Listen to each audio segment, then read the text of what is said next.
Hello বন্ধুরা, আসসালামু আলাইকুম। আশা করি আপনারা সবাই ভালো আছেন। আমার বাবার বাড়ির একটা জায়গা আছে যেটা আপনাদেরকে না দেখালে না হয়, এই কারণে আপনাদেরকে এটা দেখানোর জন্য চলে আসছে। এটার নাম বর্তমানে গাং।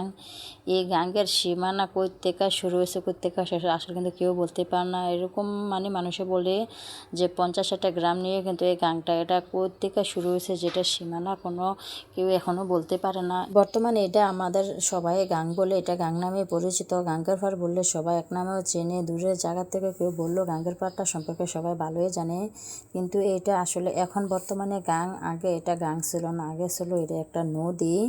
এই নদীটার নাম ছিল খিরাই নদী। এত একটা সুন্দর একটা নদী ছিল, যেটা আসলে আমার দাদারা বাবারা মুখ থেকে আমার বাবারা শুনছে, আমার বাবারা মুখ থেকে এখন আমরা শুনছি।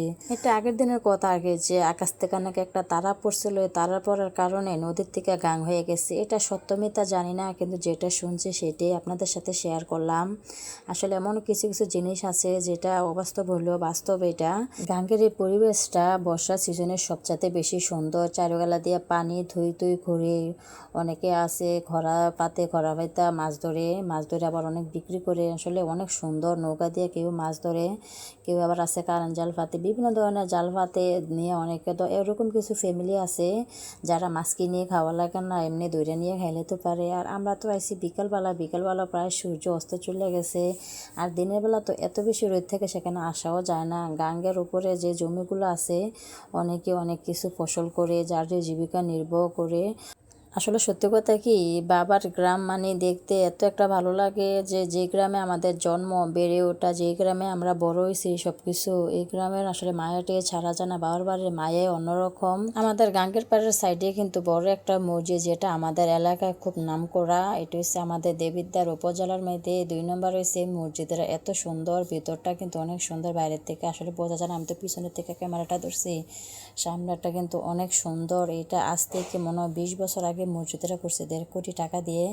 এত সুন্দর এই মসজিদটা। আসলে গ্রামের মধ্যে যে সব জায়গায় তো সবাই বাড়িঘর সবাই সুন্দর করে, কিন্তু মসজিদটা যদি সুন্দর রাখে তাহলে কিন্তু এমনিও অনেক ভালো লাগে, কারণ আল্লাহর ঘরটাও তো সুন্দর রাখতে মন চায়।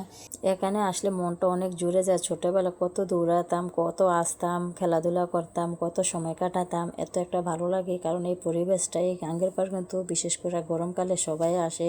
এই গাঙ্গের পাড়ে আমার মিশে আছে ছোটবেলা কত স্মৃতি, কত আনন্দ। আর এটা হচ্ছে মাছ ধরুন ফাঁদ। এটা ফাঁদ, সে মাছ ধরার জন্য আসলে সবাই একজন এক এক রকমের বুদ্ধি করে মাছ ধরার ফাঁদ বানা যেন এখানে এর থেকে মাছ ধরে নিয়ে যেতে পারে। আসলে এটার মধ্যে কিন্তু অনেক মাছ ধরে।